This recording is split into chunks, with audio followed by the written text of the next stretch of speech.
Esperamos que hayan pasado un buen tiempo de Navidad con su familia, el año nuevo que ha entrado y pues estamos listos para seguir creciendo en la verdad, en amor, creciendo en Él que nos dio vida eterna. ¿Y cuántos de ustedes aprendieron Efesios 4:15 la semana pasada? 1, 2, 3, 4, 5. Ok. Pueden ver ahí, siguiendo la verdad, en amor, crezcamos en todo en aquel que es la cabeza. Esto es Cristo. Okay. Vamos a aprender este versículo y luego vamos a seguir aprendiendo el versículo 16 también. De quien todo el cuerpo bien concertado y unido, ¿verdad? ¿Según qué? ¿Ah? Según el ¿qué? ¿Ah? Según la actividad de cada miembro. Así es. Y reciben su crecimiento para ir edificándose en amor. Y vamos a aprender estos dos versículos durante el mes de enero. Si no ha empezado, no hay por qué tener pena todavía. Pero si llegamos al 31 de enero y usted no sabe estos dos versículos, no hay que quedarse en casa, hay que venir. Vamos a dar oportunidad de arrepentirse. No vamos a hacer eso. Aprendemos estas escrituras para nuestro crecimiento y vamos a seguir creciendo en este año de 2015.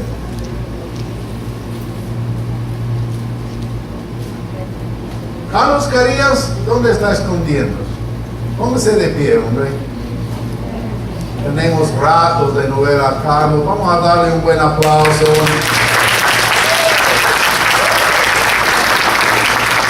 Gracias por acompañarnos esta mañana, Carlos. Vino desde Canadá y hasta ayer en la tarde se descongeló. Hace mucho frío allá y yo tengo una cuñada que está en Winnipeg y dice que está haciendo tanto calor que, wow, increíble. Estamos muy contentos de tenerle aquí esta mañana y todos los que están visitando con nosotros. Les agradecemos su presencia entre nosotros esta mañana.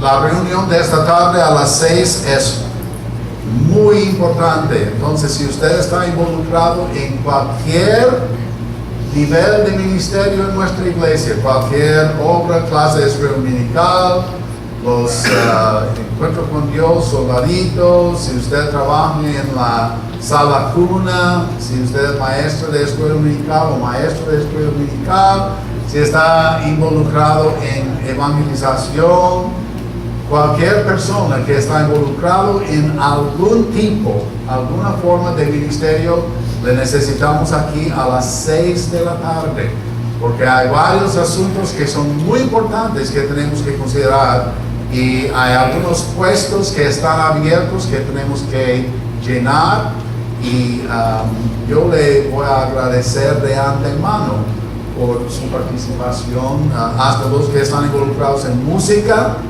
o los que quieren involucrarse en música. Necesitamos su presencia aquí también.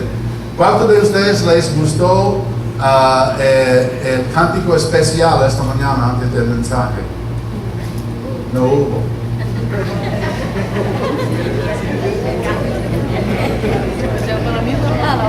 Tuvimos el canto de hermano Víctor de como siempre, pero yo estoy hablando del canto especial. y no hubo. Entonces voy a cantar, no voy. Pero queremos que vengan a participar en la música. Hay varios de ustedes que cantan y yo voy a estar levantando, animando hermanos a cantar. Yo sé que hermano Lisandro, que no está aquí esta mañana, Lisandro, Está afuera. está vigilando, entonces está ahí cantando, porque no hay mucho más que hacer ahí. Pero vamos a levantar unos grupos de canto. ¿Sabe qué me gustaría hacer yo? Un coro de hombres. Esto sería fabuloso. ¿Está interesado? ¿Sí? Ok. Y yo sé que hermano Jorge, él estaría interesado también. Yo invitaría a hermano José Alejandro, pero él no puede cantar, entonces no me gusta. No, estoy bromeando. Mira, cualquier que puede cantar, queremos formar un grupo de hombres que cantan. Y será algo muy bonito. No cantar cada semana, pero tal vez una vez por mes podemos hallar esto. Ahora busquen en sus Biblias el libro de primero de Juan, la primera epístola, la primera carta del apóstol Juan. En esta mañana solo vamos a considerar la introducción de esta carta. Cuando empezamos a considerar este libro, tenemos que entender el propósito por la cual Juan tenía en escribir esta carta. Actualmente es una carta la cual él escribió, pero no hay información en cuanto a quiénes la carta fue entregada. Sabemos. Tampoco hay información en el texto de la carta indicando desde dónde esta carta fue escrita. No sabemos dónde estaba Juan cuando escribió esta carta. Y si esto no fuera suficiente, no tenemos mucha información de qué edad tenía Juan cuando escribió esta carta. No sabemos, porque no hay indicación aquí en la carta. Pero sí, conocemos mucho acerca del apóstol Juan. Era natural de Bethsaida, ciudad de Galilea, en la ribera norte del mar de Tiberíades. Sus padres eran Zebedeo y Salomé. Su hermano era Santiago el mayor, uno de los discípulos o seguidores de Jesucristo. Ellos formaban una familia de pescadores, la cual al conocer al Señor no dudaba en ponerse a su total disposición. Se entregaron completamente. Juan y Santiago, en respuesta a la llamada de Jesús, dejando a su padre Zebedeo en la barca con los jornaleros, le siguieron inmediatamente. Dejaron todo para seguir a Jesús. Salomé, su mamá, siguió también a Jesús, sirviéndole con sus bienes en Galilea y también en Jerusalén, y acompañándole hasta Calvario. Anteriormente, Juan había sido un discípulo de Juan el Bautista, cuando éste estaba predicando en el río Jordán, hasta que el día que Jesús pasó cerca de él, y de allí fue anunciado Cristo como el Cordero de Dios. Y al oír estas palabras, seguían tras el Señor y pasaron con él cada día. Nunca olvidó Juan este encuentro, no quiso decirnos nada de lo que aquel día habló con el Maestro, pero sabemos que desde entonces jamás abandonó al Señor, jamás. Solo sabemos que cuando ya era anciano, escribió el Evangelio de Juan. No dejó de anotar la hora en que produjo su encuentro con Jesús. Era alrededor de la hora 10:00, o digamos las 4 de la tarde, cuando Jesús le llamó. Volvió a su casa en Bethsaida al trabajo de la pesca, Y poco después el Señor, tras haberle preparado desde aquel primer encuentro, le llamó definitivamente a formar parte del grupo de los discípulos y de los 12 que seguían a Jesucristo. Juan era probablemente el más joven de todos los apóstoles y los que seguían al Señor, y algunos que dicen que apenas ni tenía 20 años de edad cuando contestó la llamada de Cristo a seguirle. Él llamó a sí mismo el discípulo a quien el Señor amaba. No está diciendo, no está jactándose de ser el único que el Señor le amaba. Simplemente él reconoció personalmente que Jesús le amaba. Y él se llamó a sí mismo con este título, el discípulo a quien el Señor amó. Ahora, desde el contexto de esta carta podemos entender que probablemente fue escrito cuando Juan estaba avanzado de edad, simplemente por la terminología que se utiliza y que está utilizada en estas escrituras. También del contexto podemos entender el propósito por lo cual él escribió esta carta. Esto será nuestro mayor interés durante este estudio. Vamos a hablar acerca del amor. Vamos a hablar acerca de nuestra comunión con Dios Padre. También Juan está combatiendo errores que habían sido o que estaban siendo enseñados en aquel entonces.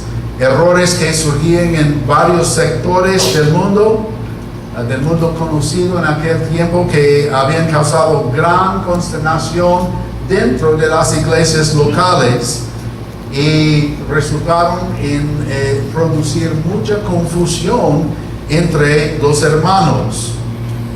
Y cuando leemos las escrituras de Pablo y de Pedro, también encontramos estas anomalías, estas enseñanzas, estos errores, estas herejías que estaban siendo divulgadas dentro de las iglesias locales. En su carta no vamos a ver orden sistemático, como vemos muchas veces en las cartas de Pablo y Pedro, por ejemplo. Pero vamos a ver a Juan saltar de un tema a otro, luego volver a repetir cosas que ya había dicho, tal vez no con exactamente las mismas palabras, sino considerando temas ya discutidas. Los errores que él combatía habían salido de una secta llamada los gnósticos, y mayormente un grupo que se llamaba los serintianos. La carta fue aceptada desde el principio por los padres mayores de la iglesia, y hay evidencia de que la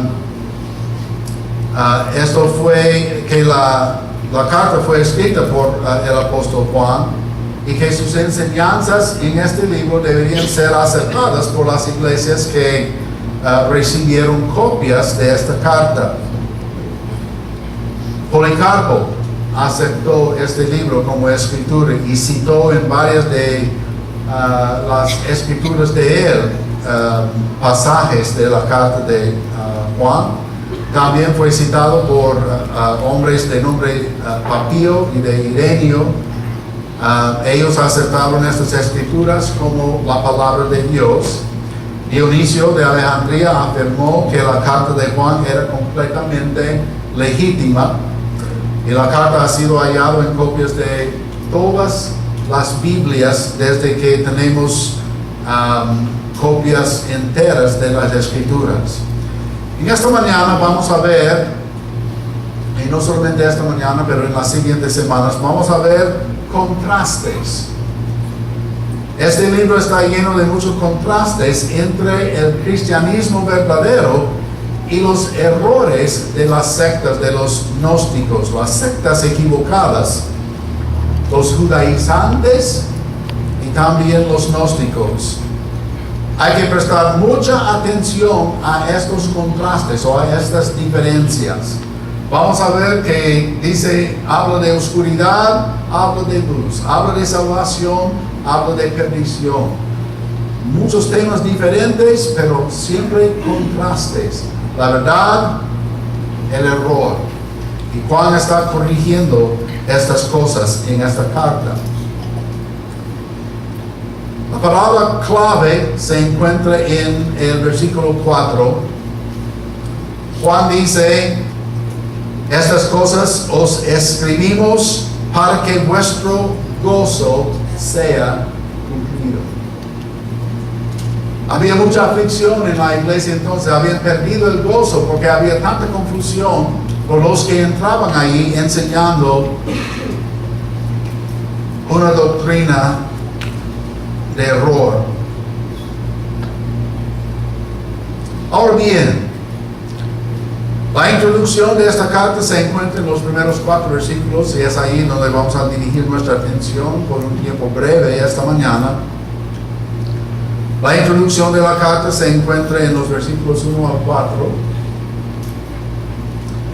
Vamos a leer estos versículos y luego vamos a repasarlos dando un poco de explicación sobre lo que Juan está diciendo aquí. Lo que era desde el principio. En el principio era el verbo era con Dios y el verbo era Dios. Juan hablaba mucho en cuanto al principio. Lo que era desde el principio, lo que hemos oído, lo que hemos visto con nuestros ojos, lo que hemos contemplado y palparon nuestras manos tocante al verbo de vida. Porque la vida fue manifestada y hemos visto y testificamos y os anunciamos la vida eterna, la cual estaba con el Padre y se nos manifestó. Lo que hemos visto y oído, eso os anunciamos para que también vosotros tengáis comunión con nosotros, y nuestra comunión verdaderamente es con el Padre y con su Hijo Jesucristo. Estas cosas os escribimos para que vuestro gozo sea cumplido. Ahora, esta es la introducción de esta carta. En primer lugar, tenemos una afirmación del Hijo de Dios en el principio. Desde el principio del ministerio de Jesucristo. Y desde el principio de su ministerio, Juan estaba ahí con él. Estaba observando, estaba escuchando. Tenía comunión con el Hijo de Dios. Podía escuchar sus palabras, podía ver sus milagros. ¿Qué privilegio tenía este hombre? Un día vamos a tener el mismo privilegio. Porque vamos a estar cara a cara con nuestro Señor y Salvador, Jesucristo. Y la fe se convertirá en vista. En los primeros 3 versículos tenemos el testimonio de los apóstoles. Lo que era desde el principio. Lo que nosotros hemos visto durante 3 años y medio en cuanto a Jesucristo, en cuanto a su ministerio, en cuanto a su actuar dentro del pueblo de Israel. Hemos visto esto, somos testigos de todo esto. El verbo de la vida, como hemos dicho, vamos al libro de Juan, capítulo 1. El testimonio que tenían los apóstoles en cuanto a Jesús. Y Juan en particular manifiesta a Jesucristo como el verbo de Dios, como el que se encarnó, que vino aquí a la tierra. Capítulo 1 del libro de Juan, el versículo 1, en el principio era el verbo. ¿En el principio de qué? ¿De qué estamos hablando en el principio? Estamos hablando de la creación, porque Jesucristo ya existía en la creación del universo, los cielos y la tierra. En el principio era el verbo. En el principio, Dios creó los cielos y la tierra. Y la palabra Dios, como hemos visto últimamente, es la palabra Elohim. Es una palabra plural que habla de 3 personas o más. Entonces, en el principio estaba el Padre, estaba el Hijo, estaba el Espíritu Santo. Los 3 estaban involucrados en la creación de lo que nosotros ahora conocemos como nuestro universo. En el principio era el Verbo. ¿Qué es un verbo? ¿Qué es un verbo? Es una palabra. Sí, es una palabra que manifiesta el estado de ser o acciones. El estado de ser. Yo soy quien soy. Yo y el Padre, uno somos.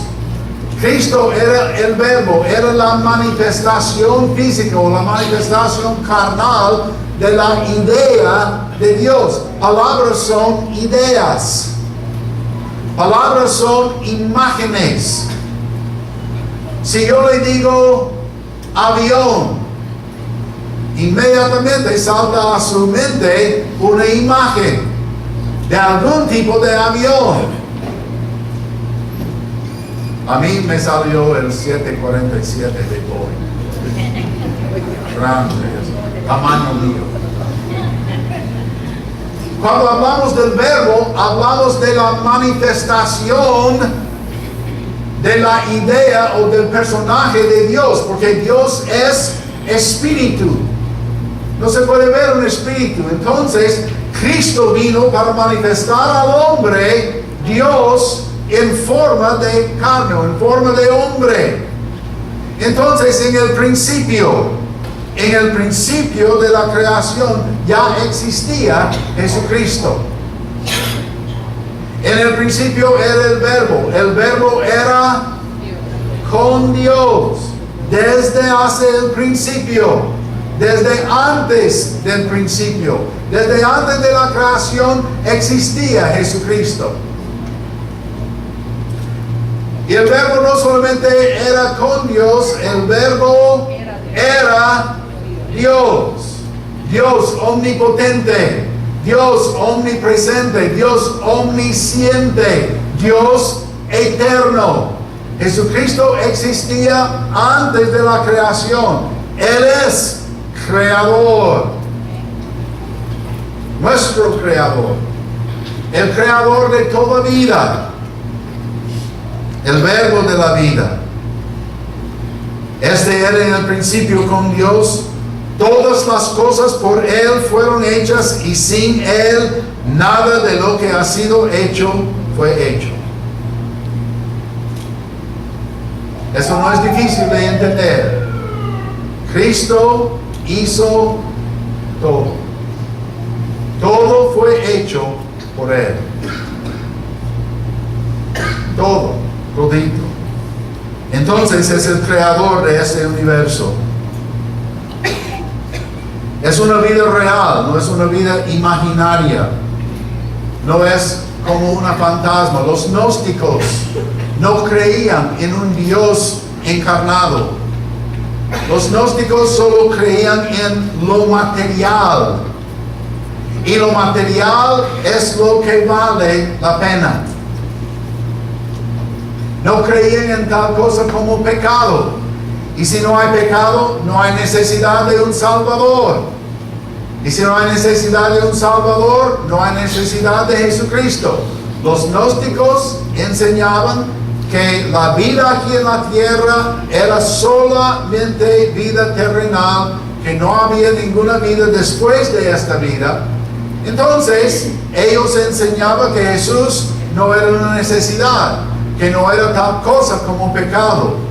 Cada persona podía hacer su propia cosa, vivir su propia vida, y después de la muerte, nada. Los gnósticos. Los judaizantes enseñaban que sí, hay pecado. Jesucristo es necesario, pero tiene que llevar esto más allá. Jesucristo más la ley, más las obras de la ley. Uno puede creer en Jesucristo, recibir salvación, pero tiene que mantenerse salvo por sus obras.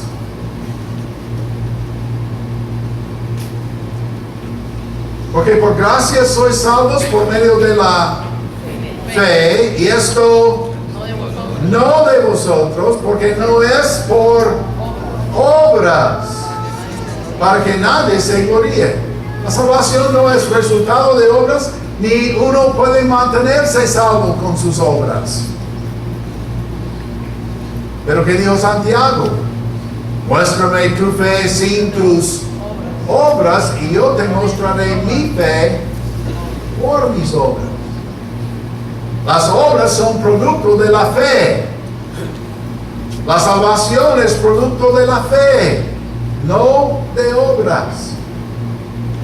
Entonces, los gnósticos, los judaizantes, estaban confundiendo las iglesias primitivas. El tema central de este libro de 1 de Juan es vida eterna. Vida eterna. En Juan capítulo 1, versículo 4, la palabra dice: en él estaba la vida, y la vida era luz, la luz de los hombres. Y la luz en las tinieblas resplandece, y las tinieblas no prevalecieron contra ella. Jesucristo vino a este mundo para traer luz, para ofrecer vida a los que estaban muertos en sus pecados. Y todo aquel que invocare el nombre del Señor será salvo, será perdonado. Tito nos dice que recibimos el lavamiento del Espíritu Santo cuando somos regenerados. Y a través de la sangre de Jesucristo nosotros tenemos vida eterna, perdón de nuestros pecados. Comunión entre los creyentes depende de la vida eterna. La vida eterna que nosotros poseemos en una forma común entre nosotros. Si usted ha recibido a Jesucristo, tiene la misma vida eterna que tengo yo, que tenía el hermano Rogelio, el hermano Gustavo. La vida eterna es la misma entre todos nosotros. Y esta vida eterna es por tener fe en nuestro Jesucristo, por medio de ser creyente. La comunión entre los creyentes depende de esta vida eterna, y los creyentes que tienen entrada al Padre por medio de Jesucristo. Él es el camino, la verdad y la vida. Nadie viene al Padre sino por Él. Y este es el tema central del libro de 1 de Juan. Luego, en versículo 4 de este primer capítulo de 1 de Juan, encontramos una palabra muy importante, y es la palabra gozo. Nosotros vivimos en un mundo donde hay poco gozo. O hay alegría temporal, hay alegría humana, hay alegría tomada, inyectada, como quiere llamarla, pero no es alegría, no es gozo duradero. Lo que nosotros tenemos en Jesucristo es gozo verdadero. Miren el libro de Hebreos capítulo 13.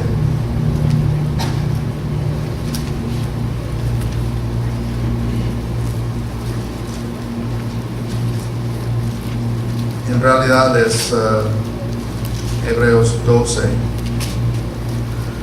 Hebreos 12, versículos 1 al 3. Por tanto, nosotros también, teniendo en derredor nuestro tan grande nube de testigos, despojémonos de todo peso del pecado que nos asedia, y corramos con paciencia la carrera que tenemos por delante, puestos los ojos en Jesús, El autor y consumador de la fe, el cual por el gozo puesto delante de él, sufrió la cruz, menospreciando el oprobio, y se sentó a la diestra del trono de Dios.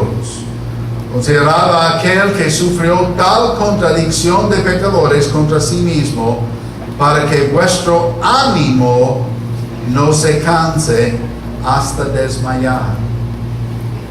Eso es lo que había pasado con los creyentes en la iglesia primitiva. Habían perdido el gozo, porque entraron esos falsos maestros enseñando estas herejías, enseñando estos errores. Mira, sí, Cristo está bueno, pero si usted no está cumpliendo la ley de Moisés, no irá al cielo. Los gnósticos entraron ahí burlándose de los cristianos. ¿Pecado? ¿Por qué cree que tiene pecado? No hay tal cosa como pecado. Todo es legítimo. Todo lo que quiera hacer, no hay ningún problema. No quiere ofender a su vecino ahí. No hay que infringir sobre sus derechos, pero mira, todo le es lícito. Haz lo que quiere, porque después de morir no hay nada. No hay nada. Todo queda aquí en la tierra. No hay vida después de esta vida. Imagínense, hermano Rogelio viene aquí el domingo siguiente diciendo: hermanos, hice un gran descubrimiento. Sí, es cierto. La Biblia nos indica que tenemos que tomar y comer pan sin levadura todos los días de nuestra vida. Y si usted no está comiendo pan sin levadura todos los días, va a perder su salvación. Y si lo haces, le vamos a excomulgar, ¿sabe? Yo sé que no lo va a hacer porque él enseña la verdad, él sabe la verdad. Él utiliza la verdad. Pero eso es lo que estaba pasando en las iglesias en el principio. Entraba gente diciendo: no, es que los hombres tienen que circuncidarse. Y si no está circuncidado, no va a entrar en la presencia de un Dios santo que ha mandado esto.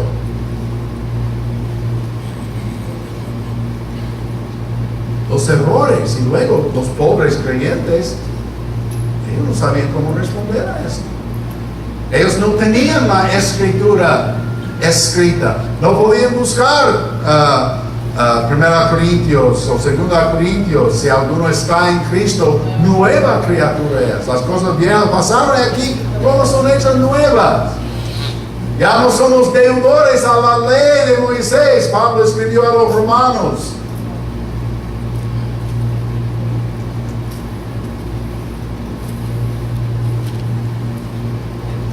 Puestos los ojos en Jesús, el autor y consumador de nuestra fe.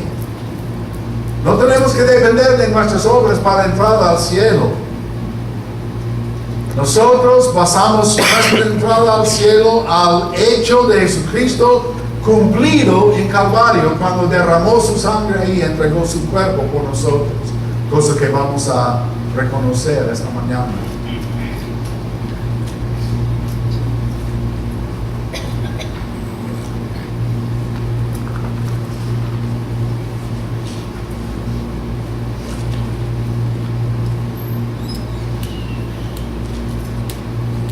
En este libro de 1 de Juan vamos a ver promesas, vamos a ver condiciones, vamos a ver la importancia de la oración. En el libro de Juan capítulo 16 versículo 24 la palabra dice, y Jesús está hablando aquí diciendo: hasta ahora nada habéis pedido en mi nombre. Ahora pedid y recibiréis, para que vuestro gozo sea cumplido.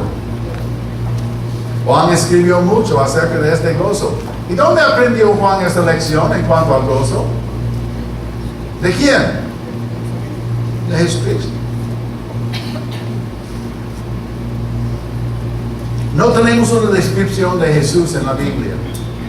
Todos los cuadros, todas las pinturas que nosotros vemos de Jesús son pura imaginación de artistas. Pero yo siento mucho por los artistas que pintaron a Jesús como: hay que seguirme a Él. Yo soy su Salvador. Dios es mi Padre y yo soy uno con Él.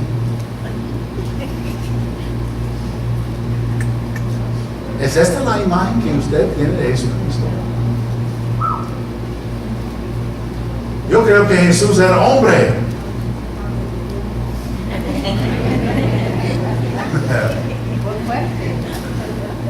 Bueno, solo vivió a los 33 años de edad. Y el deseo de Cristo era y es nuestro gozo. ¿Y saben qué es lo que produce gozo en nosotros? Cuando nosotros somos activos en la edificación del reino de Jesucristo, del reino de Dios. Activos. Activamente leyendo la palabra, memorizando la palabra. Activamente compartiendo la palabra con otros. Activamente buscando comunión los unos con los otros en la iglesia. Activos en extendernos a nuestra comunidad en varias formas. La actividad no es sinónima con espiritualidad, pero la espiritualidad produce actividad. Tenemos que recordar esto, para que vuestro gozo sea cumplido. Los hermanos en la iglesia primitiva habían perdido el gozo a causa de estas herejías predicadas por los judaizantes y los gnósticos. Terminamos esta mañana con una pregunta. Y la pregunta es muy sencilla. ¿Tiene usted gozo verdadero en Cristo? Y cuando digo gozo verdadero, estoy preguntando, ¿es usted activo en producir fruto en el reino de Jesucristo?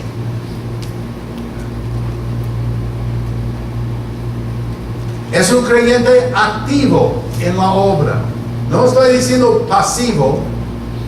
Cualquier persona puede llegar aquí, sentarse y cantar un ratito, escuchar un mensaje y decir: ay, qué bueno ha estado con Dios esta mañana.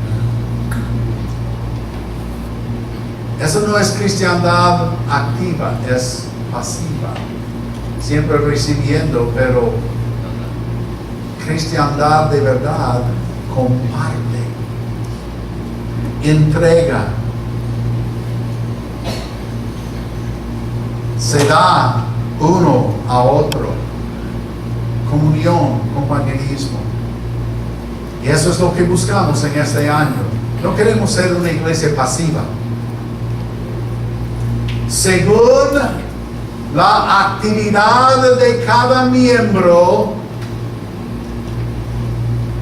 dice Efesios 4:16, según la actividad de cada miembro, van a recibir su crecimiento. Nosotros crecemos por ser activos, no por ser pasivos. ¿Tiene usted gozo verdadero en Cristo? ¿Es Cristo una realidad en su vida o es simplemente una idea, una imagen, un cuadro ahí por la pared? Ahí tenemos Jesucristo en nuestro hogar. Lo tenemos pintado ahí en la pared de la sala. Eso no es Jesucristo. Es la imagen que tenía un artista ahí. La realidad de Cristo se encuentra en la palabra.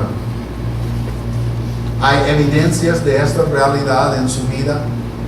Lo que queremos ver en cada creyente es crecimiento, pero crecimiento en el carácter, en la personalidad de nuestro Señor Jesucristo, en las obras de nuestro Señor. Y eso es algo que tenemos que tomar en serio. No simplemente decir, oh, yo soy miembro de la Iglesia Bíblica Bautista de la Universidad. Soy cristiano. Soy bautista. ¿Y qué? ¿Va a llegar al cielo con esta respuesta? Ah, Señor, aquí estoy. Soy bautista.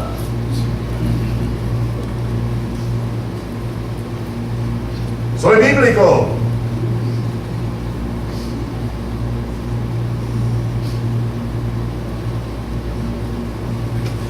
¿Habrá fruto en el cielo como el resultado de su vida? ¿Habrán otras personas en el cielo como el resultado de la actividad suya en el reino de Jesucristo? ¿Ha compartido usted el Evangelio con alguien últimamente? Fruto, actividad. Me alegro que vienen aquí los domingos, estoy muy contento. Pero ¿sabe qué? Yo estaría mucho más alegre si usted vino con alguien sentado a su lado, una visita, alguien que no le conoce al Señor y esta persona recibe a Jesucristo. Eso sería magnífico. Imagínense el crecimiento de esta iglesia si cada miembro fuera miembro activamente involucrado en compartir el Evangelio con los necesitados. No podríamos contener la gente. Tendríamos que hacer 2, 3 cultos los domingos. ¿Qué tal la cosa? Esta es la visión que yo tengo para la Iglesia Bíblica Bautista. Una iglesia activa, una iglesia llena de gozo. El gozo de haber compartido el Evangelio trayendo ovejas a nuestro Señor.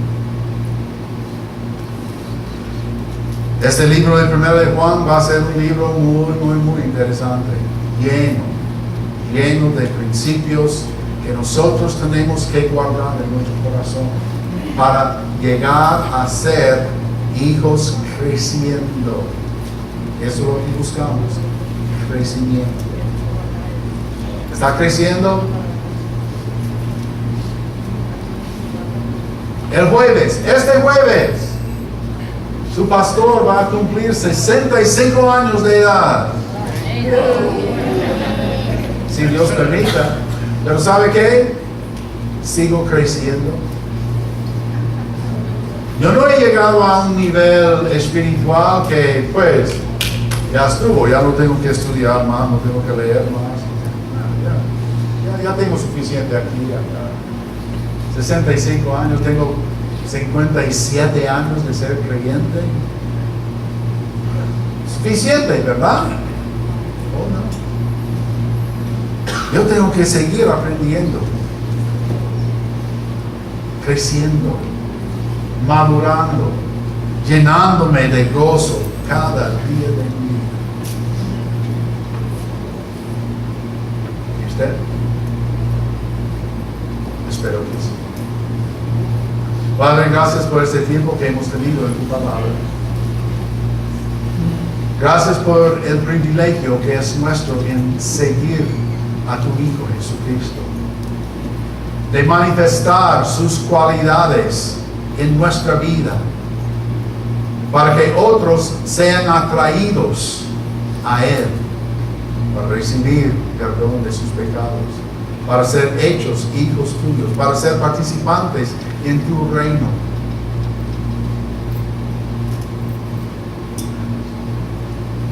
Pasamos un excelente año en 2014, pero 2014 ya pasó. Tenemos ahora adelante 2015 y queremos ver mayores obras, mayores logros, mayor entendimiento, mayor gozo, mayor propósito, más hermanos participando en la obra. por lo que tú vas a hacer, te lo agradecemos, te lo pedimos en el nombre de Jesucristo, nuestro Señor y Salvador. Amén. ¿Sabe qué es la